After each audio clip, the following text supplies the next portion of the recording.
let me tell you of the days of high adventure.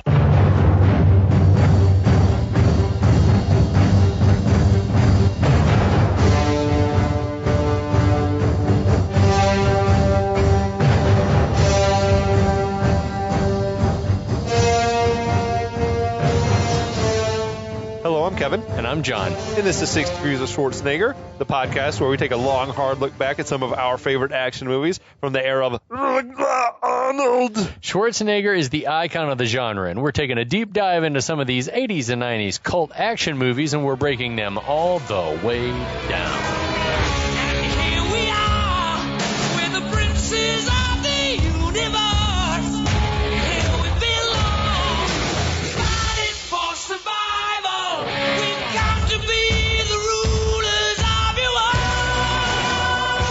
Dear friends, dear listeners. Hello, so Andrew and John. Andrew Miller. Hey there. Andrew Miller, live on tape from Houston. Live on tape. Welcome back, my friend. Thank you. Thanks again for having me. We're so glad that you're with us. It's always fun to have an expert perspective where Kevin and I are deficient. We're novices. Yeah. We're mere Padawans. This has been fun. It's been a blast talking about a movie that I was not familiar with. I feel like we're picking up steam as well on the plot of the movie here. And it would be about right if you say that I'm an expert in this for it to be that my expertise is in something this stupid. But I'm going to take it. No. My expertise is Karate Kid universe. Ooh. What else am I most versed in? Probably Indiana Jones. Indiana Jones, stuff. Yeah, big fan. I can't touch John on his Star Wars knowledge. Man, I'm a Star Wars and Lord of the Rings guy myself. Yeah, you are. It's always kind of been. What are we all drinking? Oh, good question, Andrew. What are you drinking? I am drinking Fernet and Coke, the national drink of Argentina, with Coke from the United States and Fernet from Italy, obviously, to celebrate. To celebrate Christopher Lambert being Scottish through France, through who knows where. By way of Little Neck in Switzerland. Switzerland. He's a man of the world. Yeah, it's true. Truly. What are we drinking, John? We're drinking Balvenie Double Wood. Scotch. Yes, Scotch single malt Scotch whiskey. Yeah. That they age in. I can't remember what the cask are. One of them's. Is that the one they make with the quickening? I think they do. They had a dash of quickening. I think that they do. It's a peat, barley, yeah, and quickening. A healthy dash of quickening. It also goes through like a quickening process, I assume. It totally does. That's when they shake the barrel a little bit. That's where the alcohol comes from. They hit it with some blue lightning, and it's good to go. They zap it. That's how you age something quickly. But this is a tasty, tasty Scotch in honor of the Highlander.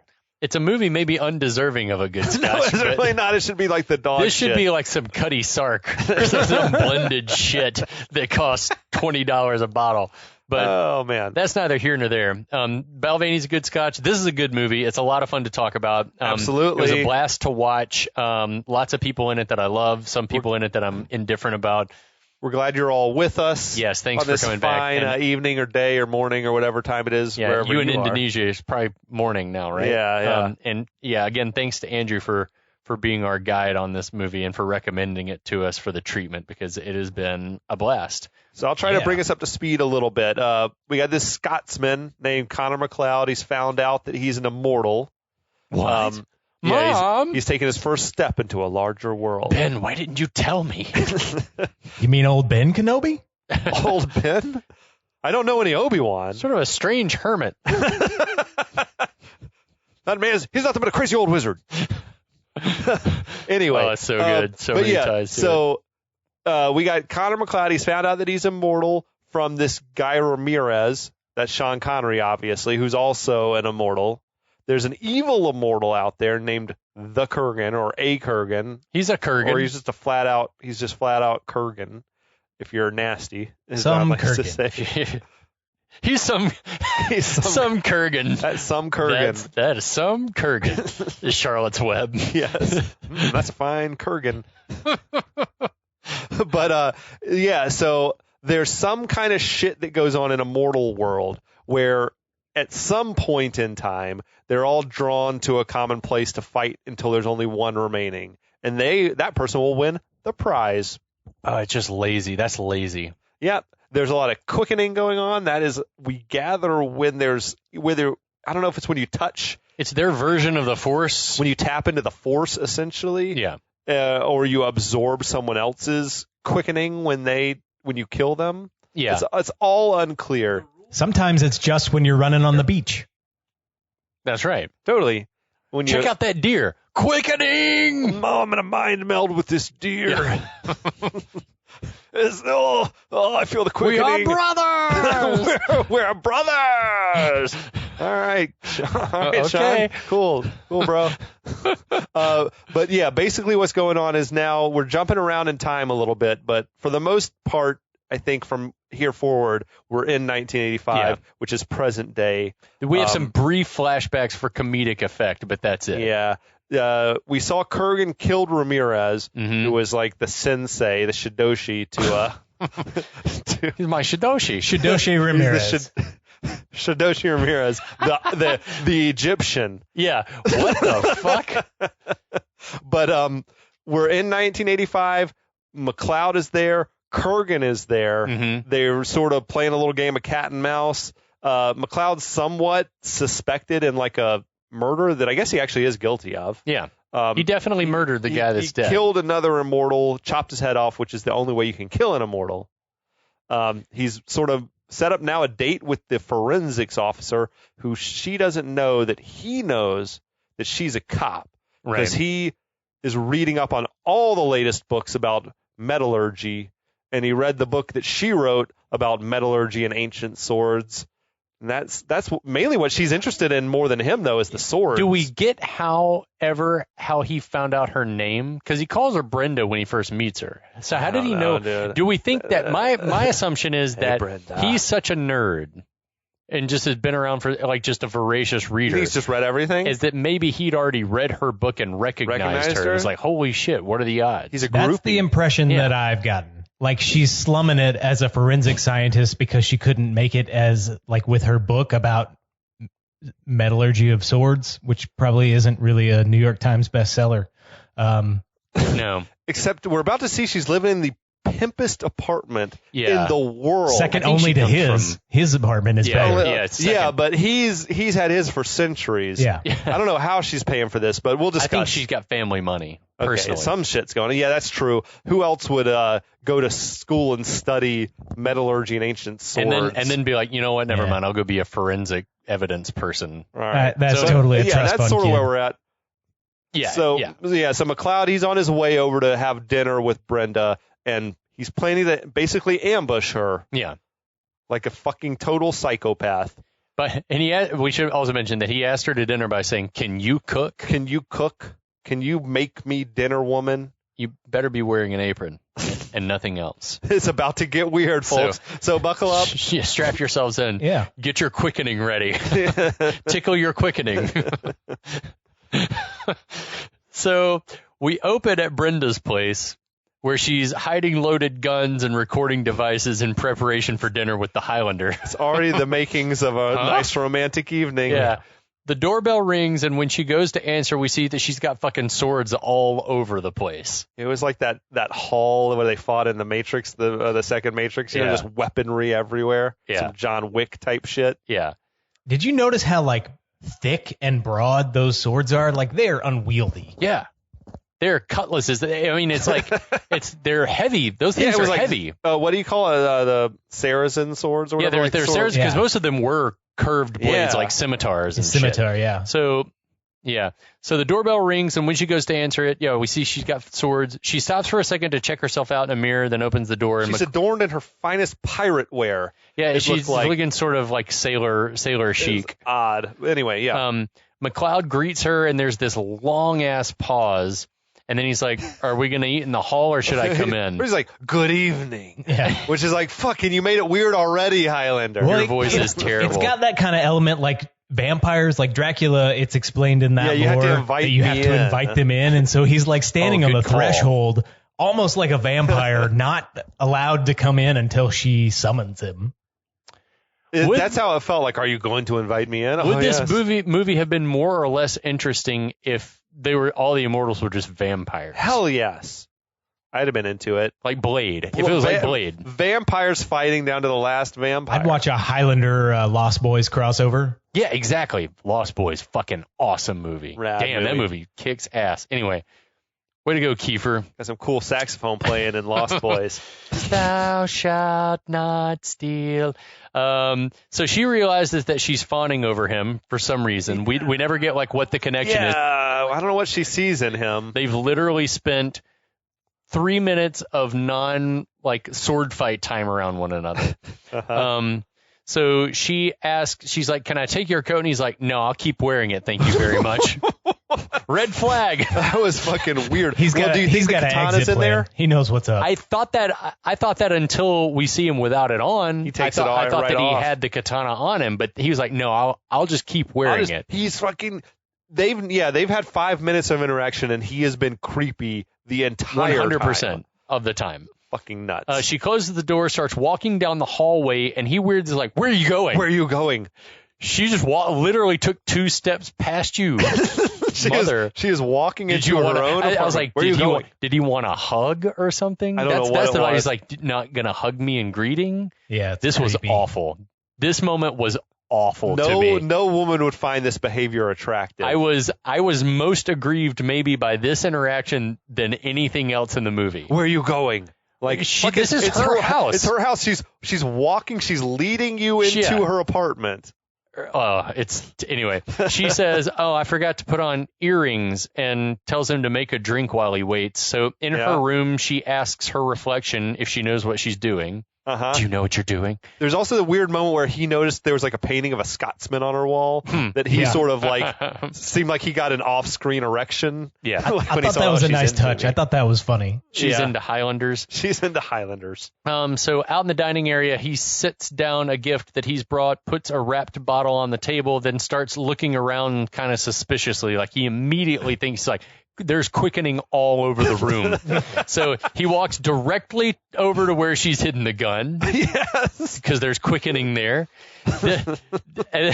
Does having a read on someone's quickening make you aware of the shit they've done? Like, is it, I guess it's clairvoyance. I don't know how it works. I just thought he was immediately just a fucking creep. Like he just he's just going through her shit. Again, not aware of the extent because he walks right over, like, he finds the recording device and the gun like immediately. Yeah, he doesn't even there's 3 drawers where the gun is hidden, and he pulls open the one where the gun is. So he knows exactly what he's looking for. Then like a fucking psychopath, he's like, "I like your place, Brenda," as he's like going through her shit. It sounds so ridiculous. Interesting view. That's another thing is like her place is pretty damn put together. It's she's amazing. like, I'm still working on it. What still needs work? I'm like, is there a bathroom that needs remodeling that we didn't see? Maybe I don't know. I still have some swords I haven't hung up yet. Yeah, they're not polished quite yet. But yeah, McLeod looks out the window and sees Walt staking the place outside. Interesting view, and she doesn't quite hear him. So he walks right over to where she's hidden the tape recorder and shouts into the tape recorder, "Interesting view!" Like, so while pouring drinks, he's Are we supposed to think that he's a cool guy? Yeah. As a viewer, are you supposed to be like, man, this guy's fucking cool. He's not creepy at all. Andrew, what do you think? I don't know. Like, I don't ever get the vibe. Like the romance story is a tack on for me of like, we got to eat up some screen time. Yep. And I hate it. I don't like the romance story. It does show him to be like a creepy, asocial weirdo. 100% predatory. He's like fucking predatory. I'm trying to think of someone that could have played this role. Like if Mel Gibson had played this role, it would have come off badass at this time in history. Just like a young looking guy who could have played younger, but then also like these lines are supposed to read as funny. Like, all this behavior is supposed to be funny. Imagine fucking Swayze. Oh my God. Yeah. He probably could have done a killer Scottish accent, or Brosnan, I think we brought up in one of the previous episodes. Pierce Brosnan would have been good. That would have been bad. I feel like in the mid to late 80s, Brosnan, wet panties just by walking by. Oh, yeah. Yeah, dude, he had the look. Remington Steele. And it would have made sense. Gorgeous, yeah. Yep. So anyway, while pouring drinks, he asks what she does for a living. Mm-hmm. She lies and says she works in acquisitions for the Med. He says that explains her sword fetish. She comes out of the bedroom with her earrings on. They're giant. They're enormous earrings. And he's like, those are nice. He says about her appearance was exactly the same as it was before, except she's got the earrings now. So nice. they toast to nothing, and she takes that was weird. Gulp. Shall we toast? Yes. And then they just took a sip. I think and I'm like, is that the sort of toast? just gesturing. That's some screenwriting. That's good. So she takes a big gulp while he stops to smell the brandy, which he says was bottled in 1783. And she's like, wow, that's old. That's a fucking understatement. Yeah, 1783. 200 years old. I would be like, should we be drinking this? Those bottles exist, and they're like tens or hundreds of thousands of dollars. So he continues. 1783 was a very good year. It's creepy. It's creepy the way he sniffs that brandy too. Yeah, it is. And nothing about him is not sinister. Sinister fucker. And so he's like, Mozart wrote his great mass. The Montgolfier brothers went up in their first balloon. Egon recognized the United States as independent. It's like, it's like, why are you talking like that? Fucking guy just got off Wikipedia. He's got the voice of a cartoon villain. Yes, he does, exactly. Nothing. So as he's saying this, he's got his eyes closed like he's reminiscing. He takes a big swaller, and she asks what the present is. She's like, okay, anyway, what'd you bring me? Mm-hmm. What'd you bring me, Daddy? And he says, it's for you. No shit. It better be. I got another date after this. Can I open it? And he's like, if you wanna. So she opens it, and it's a copy of her book. This dude is like pleased as a motherfucker that his scheme is like unfolding just as he'd planned as well. He should have at least waited until he got dinner. Right. He ate on the way over. He's like, I know this is not going to go my way. Just knocked down some McDonald's in the cab. Yeah, she's like, cool, I didn't have one of these. So her whole demeanor changes, and she's like, you're a bastard, and asks where he found the book. He says, I have an extensive library. He comes up behind her, and they continue their conversation to one another's reflections in the mirror. Which I thought, this is an odd choice. It's a very normal date for the Highlander. Right. So you know what I just realized while you were doing your impression is he's doing the exact same voice as Ren from Ren and Stimpy. He sounds like a chihuahua. Stimpy, you idiot. Mozart wrote his great mass, C minor. So he says her bio oddly doesn't mention her working at the Met, but that it does say she's a forensics expert for the Popo, which seems an odd thing to include in your novel bio. Well, I found myself thinking, it would make more sense almost if she does work for the museum and is a cop. Yeah, absolutely. Like that she's, the museum. Those two things she intersect. Works part-time for the museum. It would seem more likely that she probably would have been, I don't know, a ballistics expert. But fine, metallurgy's cool, like ancient metallurgy. That's whatever. Very valuable in police work, modern police work. Right. Anyway, maybe it explains where the money comes from. Or like you said, she's just got rich parents. Yeah, I think she's grown up in in Call Me by Your Name, she was the child of a wealthy archaeologist. That could be. This is like her grandparents' apartment that they've owned for like 50 years. And she's years like, I'm still fixing up the place because I moved in. Rent control. Exactly. Yes. Great mind. So he asks if she's working with Frank and trying to set him up, and she's like, I don't work for Frank. So he's like, why is Walt outside staking the joint out? And she's like, what are you going to do? And he turns the question back around on her, asking if she's going to turn off the tape or try to shoot him. With her 45. That gun was not a 45. It's a 38, right? It was a 38. What? That's a weird thing to get wrong. That's a police special. It was a little snub-nosed 38 that she had. That's just a weird detail to have obviously wrong. Yeah. So he makes to leave, but she stops him, saying that she's not looking for a killer, but she is looking for the sword that killed Fazil. Mm-hmm. He wants to know why she's so interested. Why? What do you mean? You know why she's interested.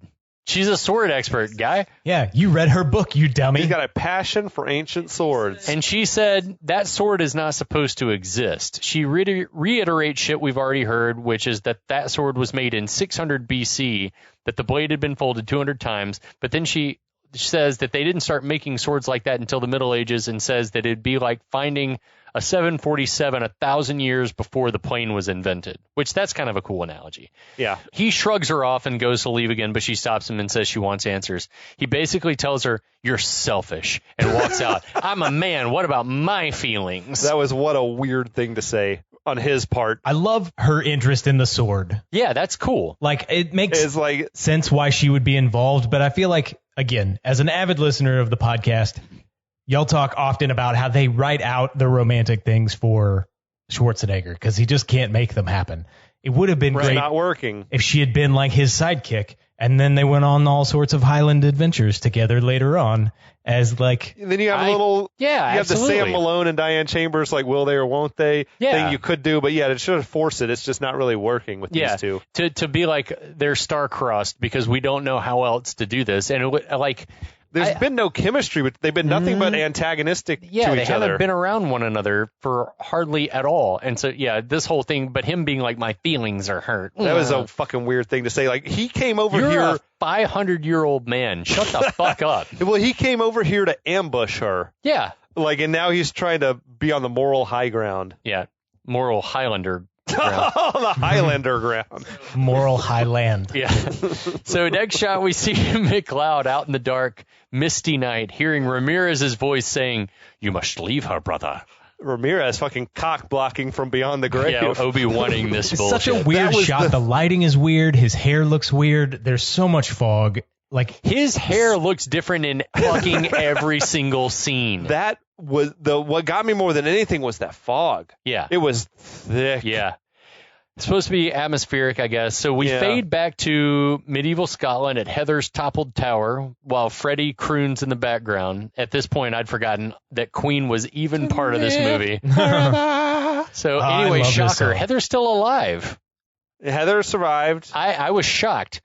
So we get a little Scottish home life montage of she and McLeod surveying the wrecked tower from a cottage that we haven't seen to this point. So I think it was new. Yeah. After the castle toppled, they built that shit. That setting was fucking incredible, dude. I looked amazing. that up. That was just more of Glencoe, Scotland. Yeah, I told you guys last episode. Amazing. My sisters and mom went there recently, and my younger sister was like, "Yeah, it's the most beautiful place I've ever seen." So. Anyway, McLeod and Heather hug it out while the geese and coos do animal stuff. Then we see McLeod sharpening the family sword, grinning at Heather like an idiot while she chases the geese. How old is Heather again? She's like, up there. Why is she so simple? She's a simpleton. She's like, and he's like, oh, simple. She's a simple child. At this point, he's aged normally. We have to remember, like he is. No, he's still 18. He's still supposed to be 18. But like he's only been with Heather for probably 5-6 years it's maybe now. been another 5 years, so 10 years max they've been together. Yeah. So the next shot, they're outside during winter, and so we get like we're supposed to gather that the passage of time is happening, setting up because one day McLeod comes home from a ride and calls out Heather's name, and she comes up carrying a lamb, and we see she's gotten real old. She's old. That makeup is terrible. It was bad. It was rough, dude. Terrible. There's a big Queen crescendo, I think, at that moment as well, like the song wrapped up. And then, the next moment we see that Heather's now bedridden in her old age. She calls him husband. And he says, "That's me." Stupid. That's so stupid. What we're missing is the scene where she learns about McLeod's nature. Yeah. Because she has no knowledge that we've seen that he's an immortal. So obviously she's fucking figured it out by now, one would think. So like, let's just say, like, if you're married to Paul Rudd, it's going to be, even from now, you could have been married to him for 20 years. And there's no real discernible difference between then and now. You're going to be like, okay, he's not aged. And so then, but it's going to come like when you're falling apart and he still looks 12. And it's like, oh shit, what's going on? Some Benjamin Button shit going on. Yeah, exactly. I read somewhere that there's like deleted scenes where Ramirez had told Heather about it. That would have been cool. Like it was. I mean, it might have been the very same scene, or some other time when Highlander was away doing whatever the fuck it was he goes off to do. His secret family. Yeah, exactly. It happened at some point, and she was like, "I'm cool with that." Yeah, we're gonna be together forever. Can't put any babies in you. Yeah, and you're gonna watch me die. You get to rock my hard body until your dying day. That's Heather. right. So, And then she says as much. She says, I'll never know why you stayed with me. And he's like, I love you as much as when we first met. And she's like, me Yes. too. See, that's where, to me, it doesn't seem like this is a damaging, toxic thing like No. Ramirez had promised. Right. You know, like this seems like he's enjoyed every bit of his time with her. But I think more than anything, he's like protecting McLeod because it's like but like Andrew was saying earlier, that's bad heartbreak. Like you have a pet and you know it's going to die, and it doesn't make it any easier when it does. But here's the thing too: is like if you love well, then what's it matter? Well, I think that for playing into it, like there's a reason why you hear so often about like married, like people who've been married for 50 years or whatever. One of them passes away, and then the other one passes within days or weeks. Because like the heartbreak, like that's a lot. Like psychologically, like it doesn't do anything to you physically except that like you lose the will to live. And so like knowing that he can't die, like I think that's Ramirez trying to save him the pain of what a normal person might have decided was enough to end living. Yeah, I'm with you 100%. She says she doesn't want to die, that she wants to stay with him forever. This scene was actually pretty good. And he's like, me too. She asks him to light a candle in remembrance on her birthday, and he says he will. Then she tells him, you know, I wish we could have procreated. And she's like, don't look at me. And just don't look at me. Yeah, and I don't just want you to see let me me die in peace. Then she's like, "Where am I? Yeah, where then are we?" I get this moment where she's like in the dementia. I think she's like in the throes of dying, and like it would have made more sense if we'd seen like her forgetting maybe a little bit. But that's because she looked fucking like a pretty healthy human being. But that's because she's a young like, human with old where makeup are on. we? And I got that she was probably senile at this point. Okay. And he's like, we're in the Highlands. Where else? You dumb bitch. That's the only place. It's the only place you've ever been. Can you get anywhere else on horseback in a day? No, we stayed here. Anyway, next we see Heather's died. McLeod's carrying her up a mountainside. Then we cut and we see he set fire to the cottage and his family broadsword stuck in the ground in a statement, I guess. I don't know what that was about. I'm moving on from Scotland. Can we talk about how corny that sword is? Yeah, the sword's not great. Like, I don't know that they had his name written on it. That's odd to me. The hilt? Yeah, but it looked cheap. There was just something cheap about it. It looked flimsy. Yeah, facts. Maybe the McLeods weren't a wealthy clan. That's also true. Well, and they were wealthy enough to have a keep and a whole like army behind them. I don't know. But who knows? He was ostracized. That's right. Many years ago. Maybe he took the replacement sword, like Dad's backup. He's just stuck his own little McLeod label on it. It's a knockoff FUBU sword. We did see him doing some iron work earlier before he dunked his head in their drinking water. So maybe he put the McLeod on there himself. And it just looks really rudimentary. Before he tainted their water, before he put lice in their water. What if they made him, they're like, you have to leave the family sword, and he had to make his own family sword, and it was of poorer quality? He's a shitty blacksmith. Damn it. Yeah, he's a shitty, I like thinking about the Highlander being a shitty blacksmith. Yep. Shitty blacksmith sounds like a cool band name, too. 2,000 years of horrors and shitty blacksmith. These are things we need to write down. So anyway, yeah. Heather's dead. We pull up in Central Park, 1985. A person is standing right in the middle of the Bow Bridge. McLeod approaches from the right side of the shot and calls out to the person, naming them Kastagir. Kastagir? Yeah, Kastagir. There's another great location, the bridge there. Kastagir says, it's good to see you again, McLeod. And that it seems like they last saw each other 100 years ago. Yep. McLeod's like, yeah, it's been 100 years. That's why. So he's approached with his hand in his coat like he's got a sword or a gun or something, but he pulls his hand out in a joking manner and it's empty. And I would not be fucking around like that with people who are all sworn to kill each other. No? It's all the friendly relationships are weird to me. Like, would they throw down eventually? It's the only excitement they have anymore. Yeah, well, I mean, but maybe Kastagir was also trained by Ramirez. Like, it would be cool if there had been like relationships established ahead of time. Like if Ramirez had said, I've trained others like you, and it's up to you guys to join forces to stop the Kurgan. I know this could have, one line of dialogue would have fixed so much. I don't know. They could have had a lot less love story and a lot more of the good story. Yeah, Kastagir redeems himself by reaching into his coat and pulling out a flask. Like that's the best part to me. That is awesome. Genius. A flask full of I was boom immediately boom, like Kastagir is a kindred spirit. Yeah, they laugh because even stupid shit's funny when you've been living on the edge for centuries. They embrace and start to catch up. Kastagir offers a swig of the flask full of boom boom, whatever that is. Probably homemade bathtub. Oh, hell yeah. Hooch. What does it take to get an immortal drunk? Probably a lot. Oh, yeah, that's a great point, too. I mean, I would assume that so much seems like it happens on normal terms for these people. So I don't know, but we're about to see a hammered Highlander. You have to drink so much quickening to get drunk? Yes. Is that what Boom Boom is? Is like this liquid Liquid quickening. Ooh, that's a good band name also. It is. Yeah, so Kastagir lets us all know that apparently the gathering is happening soon and that the times almost caught them. How does did he receive a letter? Did the owl post come and let him know? That's what I'm wondering. If it got, they would throw down. Myself. They would throw down eventually, right? Yeah. If it was just those two left, they would fight.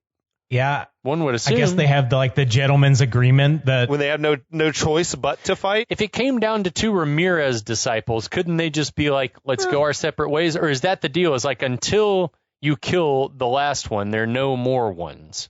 I just don't understand how it works. We don't have to figure it out though, because that's true. It's not the job of this podcast. We're not going to figure it out tonight, my friends. We're going to start a podcast to do that. So Kastagir says we should have a party, and McLeod's like, "Fuck no! I remember the last rager you threw, the year that Mozart wrote his Great Mass." Yeah, throwback to 1783. Yeah, so we get another fade and pull up through some mist. Jumped back in time. Kastagir recalls it was the year McLeod had a drunken duel on Boston Common with a dude named Bassett. Bassett's second recommends going, man, you should go with a heavier blade, but Bassett won't hear of it and opts for a rapier instead. McLeod's stumbling around and giggling and swiping at plants, which is awesome. He played drunk pretty well. Yeah. I love this scene. The best. Like this. Yeah, this scene is great. This is one of the moments that really make this movie for me of like how ridiculous your life would be were you immortal. Like, But also, doesn't it make you wish that this movie had doubled down on it and shown McLeod in more times, more spaces, like sort of like Assassin's Creed, like living all of these moments in time, or Bill and Ted's Excellent Adventure, for crying out loud. Like, definitely. More moments instead of just being like, we're going to jump back and show two distinct points in history, and that's it. My feelings were that this is a very unusual scene. It feels out of place almost in the movie. Yeah. Like, it feels just like, in some ways, it feels pointless, like, there's really no reason. This doesn't further the main story at all, but it also demonstrates the kind of fun you could have with this premise. Yeah. You know, like maybe you needed to be leaning into more of just, or like sequels or how it would work as an episodic TV show, where it's like almost you can time travel because every episode he could be in a totally different era, exactly, doing a totally different battle or adventure. Yeah, instead of, did the Highlander TV show did that, or did most of it happen? I think there were flashbacks to old times, but then he would end up fighting someone in modern all times. Present day adventures. Yeah, I frankly don't know. I never really watched it. I saw some episodes of it, but did he ride around on a fucking motorcycle a lot? Well, no, I'm thinking about that. Was Renegade. I'm thinking about Renegade. Yes, I am. That was a good show too. Was it? Yeah, that would have been a good crossover. Was that Antonio Sabato Jr.? No, that was Adrian Paul. Oh no, Summon Lamas. Yes, Lorenzo Lamas. Adrian Paul was Duncan McLeod. Was Highlander. Yeah. Okay. So McLeod's stumbling around, giggling, swiping at plants. Bassett's second tells McLeod that Bassett's waiting, and McLeod's like, tell him I'm ready, and falls down. His wig was like all a this kilter. Shit was so funny. He gets up and thinks that he's gone blind because his wig's in his eyes. Bassett's like, on guard, sir. And he swipes McLeod's blade, and then he just stabs him. Right through. Yeah. Bassett second runs up and tries to kiss him in congratulations. That was odd. As they walk off, McLeod stands up and is like, Bassett, is that you? Bassett second's like, you must have missed. And then so Bassett grabs his sword again and stabs McLeod again. They turn to walk again. McLeod gets up again, laughing this time. And then this happens over and over and over again. But it's funny. Yeah, it is. It's clever. Wouldn't McLeod would be a bloody mess, right? Like there's no blood. There should be blood all over him. Okay. Definitely should be. So finally, blood. McLeod. Yeah. There will be blood. There will be. My boy! I've abandoned my child! I abandoned my boy! So finally, McLeod asks Bassett to stop stabbing him and apologize. He's like, hey, I'm sorry for calling your wife a bloated warthog. But then he laughs because he still thinks it's a pretty sick burn. And so he bids Bassett good day and walks off, but Bassett second runs up with pistols like, shoot him in the back, shoot him in the back. So Bassett weirdly shoots his own dude instead. That was it was vicious and weird. It's so strange. He was so fed up with his manservant, his second here. Yeah. And that's apparently one of the scenes that they cut from the like American release. That's not in the theatrical. Yeah. It's only in the director's cut. I guess because of budget and time constraints, but man, like, go shoot some more funny scenes where McLeod is in different eras doing stuff. Shit-faced. Yeah. Every scene he's got a drinking problem. Yeah, make it show the like the ridiculousness of life without like close human connections or the like stupidness of living forever, because I don't know about y'all, but like Groundhog Day. It's like violent Groundhog Day. Yeah, exactly. Because like that seems miserable. Living forever, living one life seems like plenty. Maybe it's all we've got, but it's like it seems like it would drag. That's and enough. We'd be bored. So we jump back to 1985 to a Kurgan seedy motel. We get a long follow shot of him walking from the elevator to the lobby where the desk manager asks how he liked Candy. Candy is the sex worker with whom we reckon, I thought that surely he'd killed her. Right. But she gets sent up to his room earlier in the movie. And anyway, she said you were kinky. Yeah, Candy said you were kinky, and I'm shocked but glad she's alive. Yeah. Over 6,000 years, like he's probably done it all. You know what I mean? Kurgan's like, got to get weird. Shit. Like he's got an appetite for hours and days. That shot where Kurgan was walking through the hallway, and everything, that was fucking direct ripoff from Terminator. Yeah. Oh yeah. When he's Terminator's walking through the hallway of his seedy motel and everyone's sort of ducking out of his way. So Kurgan tells the guy, "Never speak to me." He turns choke slammed him basically. Then he turns, throws him back. Did dude have like a massive herpes sore on his mouth? I think that he's supposed to look like he's been doing meth or something. A meth He mouth. looks in meth mouth. Okay. So he turns looks around, a little looked at the rough. desk clerk, who he didn't mean anything by it. The guy was like, and then Kurgan walks over, grabs him by the throat, jerks him up, repeats that the clerk is to never speak to him again, and asks if they understand each other. And the clerk's like nodding vigorously, and then Kurgan's like, "Good," and pushes him backwards. Then desk clerk mutters that I hope you get your head chopped off, which so odd thing to say. I don't know how the movie ends at this point, having never watched it, but I'd say there's a better than 50% chance that happens. Is the idea that the whole city is like in the grips of Headhunter mania? I think so. Now, because otherwise that line is just like, wow, that's a prescient thing to say.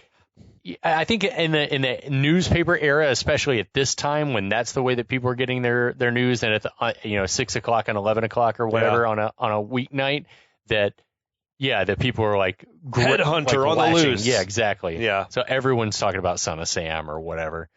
So somewhere in the city, a rando we've never met, played by Rogue 2 from Empire Strikes Back. I found them. Repeat, I found them.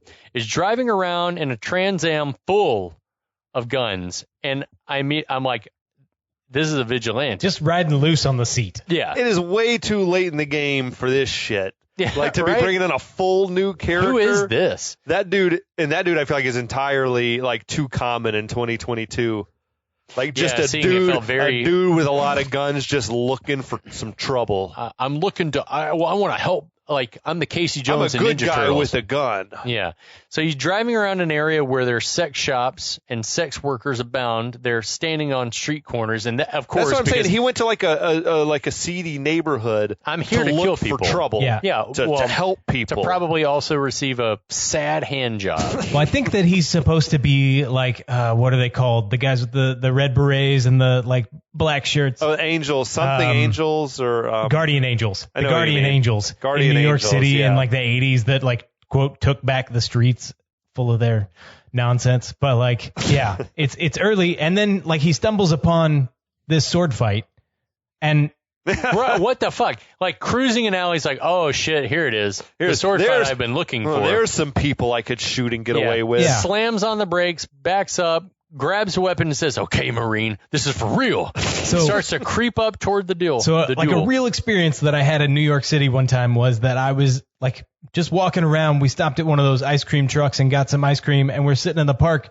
And then here come these two dudes that have full blown swords. And I think later on that we figured out that they were like fake lightsabers, but they had a full on sword fight in the middle of this park in New York City. And we just sat there eating ice cream, watching them.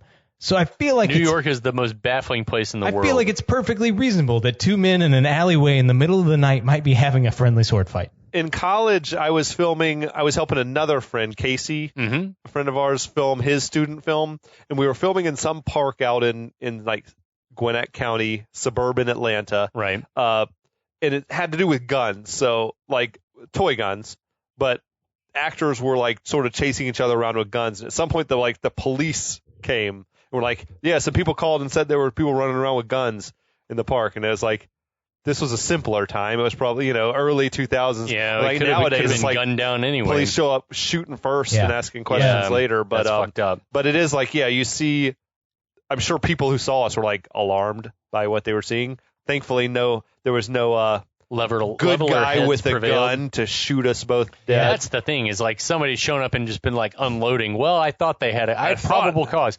Motherfucker. Anyway, we don't get political on this podcast. Yeah. So anyway, Vigilante grabs a weapon, says, "Okay, Marine, this is for real," starts to creep towards the duel. He rounds a fence and we see that it's Kastagir and a Kurgan. The Vigilante moves from cover to cover, egging himself on. He's like, "Come on, you got this. You got this." So in the duel, Kastagir is totally on the defensive the entire time. Vigilante yells like, "What the hell is going on?" No one responds. Then all of a sudden, a Kurgan does a pirouette, chops off Kastagir's head. Alas, poor Kastagir. Rest in peace, Kastagir. Like, we literally have no idea who you are or were. We hardly knew you. Like, wouldn't it have been cool to have a moment in, like, a back in time moment to, like, show that was he wasn't even present at the duel on Boston Common, which is a missed opportunity. Yeah. Like, shouldn't he have been Highlander's second? Part of the party. Yeah, that would have been cool. Something. Or party, and you had to do him blow off Victorian hookers. No, that wasn't even Victorian, was it? That was like way before Victorian. It could have been, no, yeah, it was Georgian. Before. Yeah, probably Georgian, yeah. So, but yeah, like lots of missed opportunities to really like flesh this, like, and things that probably could have been done in a few shots, like, like a day of filming, like get it done. But if we know anything about canon, that's a Herculean ask. So a day of filming is all you get. Yeah, that's right. This whole movie was shot in 6 hours. You got Connery for a week. The Vigilante seen quite enough and unloads on a Kurgan. He empties the clip. Yes. There ought to have been many, many, many more bullet holes. Nah, I think he only hit him 6 times. He's just bad at it. How did he only? He was like shooting it essentially like just yards away, just spraying at him, and only hit him like 8 times. Yeah, the ubiquitous 80s Uzi, which I love. Did you see the T-shirt he's wearing? Yeah, so I'm going to talk about the T-shirt in a second because it's fucking awesome. I want one. And it's also topical. It's fine. So the ruckus gets the attention of all the hookers and johns in the area who come running. Vigilante dude makes his way toward where a Kurgan's body should be, but isn't. He looks understandably worried and confused. He turns, but is, of course, immediately stabbed by a Kurgan. Kurgan pops up behind him from where he should have been in plain sight, I guess. Right. Like right there. And this is, Andrew, like you were just saying, this is the first clear shot of the dude's shirt, which says, "Hey, Moscow, up yours," with a line drawing or like a target, graphic of St. Basil's. Yeah, in crosshairs with a nuke headed towards it. Fuck. That's grim. Yeah. We got listeners in Russia, which we love you guys. Yeah. But we hope that there's peace in our time soon. Yeah. You know what I mean? Tell Putin to chill his shit out. Yeah. Nothing good can go come ride of your it. horses and take your shirts off. Yeah, go wrestle a bear. Russia, majestic nation, centuries of history, millennia. It doesn't need. This is unnecessary. Anyway, a Kurgan lifts the dude off the ground, slings his body against a wall. Then that shit happens way too much in movies where you pick the guy up with your sword and you have him over your head. Like he would just slide down the blade. Well, the blade's sharp enough, but it's probably hitting bone and stuff. It's like caught on his rib cage probably. Fuck. That's dark. So then we get a bit of business we haven't seen since the beginning of the movie, where the body of a vanquished immortal starts to glow and levitate. There's some lightning strikes. The Kurgan assumes the same position he did after killing Ramirez, where he's like holding his sword in front of him, and we gather that he's absorbing Kastagir's life force. He's also making massive O-face, like, The dude, they sort of like zone out during the quickening, it seems, which seems like that would be the Is ideal. the quickening also an event? It's not only a substance, but also an event. This would have been the ideal moment for McLeod to pop out and lop dude's head off. I know that would have been the strategy: is have two of you go, one of you wait in the shadows while the first one fights. But it also would have been a great parallel to them at the Boston Commons thing, to like he was his second. So one shows up and then the second jumps out, but it didn't go off the way that they had hoped. Man, we should write movies. Yeah. Fuck. Anyway. Maybe they'll get the new Highlander right, the one that's supposed to be in the works. Is that happening? I hope so. It has to. It's so rich, and they can actually like flesh out the story. You could do it right. Yeah. With real martial artists. I hope they change it to Netherlander. Nederlander. Ned Nederlander. It's Martin Short. It's Ned Nederlander from Three Amigos. Yeah. So anyway, the vigilante and all the frightened sex people watch in fear and amazement. The absorption must be an especially potent one because we get some violent explosions from inside of neighboring buildings and the sewers the manholes. And all the sex shops. Everything's going up in flames. There was that old couple that rolled up like fucking Midwestern mom and pa kettle. Like, what are they doing cruising Prostitute Alley at this hour? Well, they were looking to get some strange. So, Kurgan notices everyone watching, so he picks up his sword, runs toward the parked car where the couple's inside. He slices open the roof of the car, removes the old man in the driver's seat, and climbs in. The old lady, for some reason, makes no effort to escape, which I can only attribute to shock, I guess. Kurgan looks over her, smiles, calls her mom, and then barks at her like a dog. This freaks her out, and she still doesn't get her out of the car as they drive off. She's screaming for daddy. She's like, "Daddy, help me, daddy," over and over again. That's some very Ronald Reagan, Nancy Maybe Reagan it's like stuff. a Mike Pence nonsense where they call each other mother and father. Mother. So the next thing we know, she's on the hood of the car and holding on for dear life. Yeah. Cut to the hospital where Walt's telling Frank there's been another beheading, but no one's come forward as a witness. Frank says, that's New York for you. Yes. He then asks Walt about someone named Matunis. Walt says the guy's a former Marine, non-vet, survival fetishist. The dude's CO, he said, was paranoid, but he's mostly an okay guy. That's some police were doing quick work. They've already spoken to this guy's ex-CO from like 10 years ago they or just some called shit. him up. They're on the ball. Yeah, the Ring him Marines. up. Who was his commanding officer? Marines. I'd like to speak with him. The Marines information hotline runs 24/7, 365. Get me Lieutenant Dan. Get me Lieutenant Eckhart. Eckhart, think about the future. So this dude was like the original, though, like good guy with a gun. Oh, yeah. I feel like that bullshit fantasy, like survival nut. Those guys keep to themselves in the woods, right? They don't go fucking cruising through the rough neighborhoods of New York with a car full of Uzis. Yeah. So Frank and Walt walk into an area where a patient is abed. It's the vigilante who somehow survived being impaled. Frank shows the guy Pico McLeod. It's like, this is the guy, right? This is the guy who stabbed you, right? And the guy's like, no. And Frank seems to be trying to bait vigilante guy and just, can you please just tell me that this is the guy? It was dark in that alley. And it's like, dude, that's like, some fucking police work at its finest. Yeah, exactly. Can you just say this lie? Is the guy? Just lie. This is going to be a lot of paperwork if you don't. But the guy says, no, I would not forget the face of the man who was trying to kill me. And he had a scar across his neck. And his raised voice gets the attention of like all the fucking patients on this hospital wing. This news doesn't sit well with Frank. The dude asks, he's like, hey, are you depressed? And Frank's like, yeah. And the guy says, well, you don't know shit about being depressed because even with a truck full of weaponry, I couldn't protect myself. I feel like that should be the moral of the story. Yeah. Just like maybe you don't need all those fucking guns. Yeah. Bro. Just like all the supposed good guys with a gun, he was of no use. Yeah, right. So he tells Frank he pumped the guy full of lead and somehow the guy still got up. Frank tells the guy to calm down and it's like, could you work with a sketch artist, come up with a composite?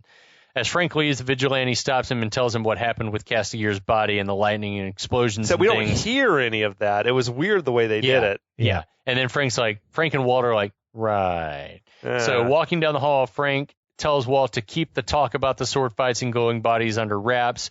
Cut to someone else reading a New York Post announcing yet another decapitation. Was it the dude at the hot dog cart? Yes, the hot dog vendor who asks Frank and Walt if they've read the paper, saying he's throwing words out there like incompetent. Yeah, what does incompetent mean? Yeah, I love that. So that was funny. Cut to a library or some such where Brenda's doing some digging on Nash. I thought it must have been the Hall of Records. Because when I tried to pause it and it had like the Gotham Hall of Records. The different shelves had different, like Bronx, Brooklyn, whatever on it. That's a beautiful library, though. It's gorgeous. It's awesome. I don't think they'd have records on the shit that was going down in Syracuse, though, which is what she finds. Like, unless it's a state archive, maybe. But then they would have to that would be an old. Pre-internet, you had to print all that shit out. So maybe there's multiple copies all over the state in like certain strategic hubs. Maybe. Can you imagine how long information gathering took at this time? Well, we're about to see some warp speed information gathering. It doesn't happen like this. That's for damn sure. So, she finds a birth certificate dated October 1945. We cut to her showing the certificate to a doctor who he says he remembers delivering the baby, but it was unusual at the time because the mother was unwed. Used to be a stoning offense, he jokes. And lets out a big laugh. We used to kill bitches. He looks like he's just come off of the country club golf course from Caddyshack, too. Right? He's wearing like plaid pants. He had a golf bag sitting there in the office. It's very summer on the Cape. He was very dismissive also just talking about this case in which he lost patience. Statute of limitations. You really fucked this one up, Doc. Yeah. That's what I was thinking. So he says the mother had the baby but didn't survive and the baby died too. This flummoxes Brenda. We know this because of the creepy music. So we cut to her office the next day. A coworker tells her he spent the whole night going through deeds to Nash's property in Chelsea, back through 5 previous owners, including the original owner, a guy named Montague, back in 1796. He did all this in just one night? Oh, yeah. With no internet. With the most comprehensive and easy to navigate database in the world. Full of, at the time. Full of digital signatures. What? Yeah, this holy dude shit. Figured this shit out overnight. That man like, not even during business hours, like when you could maybe go to a place and access he these would records. later go on to create Google. Yeah. And what the fuck does this have to do with forensics? Like, your coworker calls you, can you look at all the property deeds for the last 500 years at this address? Like, what does this have to do with forensics? So Brenda? no blood samples or anything? Yeah, so anyway, in all 5 cases, he found a death certificate for a kid with the same name who died at birth years before he pretended to sign for his inheritance. So the syntax of that sentence is bad, but we all get it. Close enough. So then he says, just in case there was any doubt, he's somehow gotten a hold of and digitized 5 signatures over the course of 200 and some years. He's got handwriting analyzing software. Old ass fucking computer running off a floppy disk. Yeah, which all match Russell Nash's / McLeod's handwriting. I don't even pause it to look at any of the names that he's used over the years. No. Other than Montague was Adrian there. Montague, my favorite. Yeah. Jacques Lefebvre. Lefebeef. You are not the beef. You are not the Lefebvre. Alfred Nicholson, and then his most recent, before Russell Nash, Rupert Wallingford. Fuck. These all sound like bad auto-generated names. They're pretty terrible. How did any of this happen? I don't know. I don't even think handwriting analysis, like science, isn't even an exact. No, it's been dismissed. It's the same, but it's not. I feel like it's someone's just in the 80s. I feel like it was someone eyeballing it. Yeah, for this technology, like people watching this movie are like, holy shit, this is real advanced space age shit. Enhance. Enhance. Yes. Oh, can you zoom? Enhance. Can you pause it? Clear, enhance this image. Pivot the photo 90 degrees. Oh my God. This part threw me. The tech tells Brenda, What we must be dealing with is a guy who's been fucking creeping around vampire. since at least 1700, pretending to croak every once in a while, who leaves all his goods to kids who've been dead for years and then assumes the identities. That's the conclusion? It turned into an episode of the X-Files. That's this guy. But the fact that this dude's like, yeah, That's the only logical I'm explanation. all in on this. It seems so much easier to just not make, like put the property or whatever you own in the name of a trust and then never talk to anyone ever. Yes. Well, Ramirez didn't teach McLeod banking or inheritance law. All he taught him was sword fighting and breathing underwater. He didn't have enough So time. we have to go with what we've We're got. brothers! He was getting around to financial and estate decisions. Before he got his head lopped off. The next class was going to be immortal microeconomics. So anyway, Brenda's like, this is impossible. Yeah, no shit. So cut to some time later, the front page of the new edition, the New York Post, has a sketch of the alleged killer with the headline, "Have you seen this man?" And it does not look like the Kurgan. No, it's It didn't terrible. look like Kurgan at all. It there does- was no likeness. It does look like legendary 20th century opera singer George London, Yes? but obviously not. It kind of looks like Tom Hardy if Tom Hardy was like drawn in a police sketch from his like indecipherable Revenant character. It's like, could you understand a word he said? No, Tom Hardy then. You look like John Bernthal. Yeah. He's like, didn't look like anyone. But yeah, the city is in the grips of Headhunter panic. Yeah. That's what we're getting from this. Yeah. They're all looking for the wrong guy, apparently, because Yeah. this dude doesn't look like anybody we've seen so far in this Does movie. not. Yeah, they're going to gain no ground with that sketch in the paper. Oh, man, we've done it. What's going to happen? Oh, Who fucking knows? Some weird shit. The quickening at the gathering is going to happen. All we know is it's going to happen soon in the city of New York. Yep. And that's it. Oh yeah, That's it. Do you want to know what happens next? Andrew, do you know what happens I next? do. Okay. All right, so if you guys want to meet back with us in a week's time with our friend Andrew, tune in. Yes, Don't miss it. we'll be back.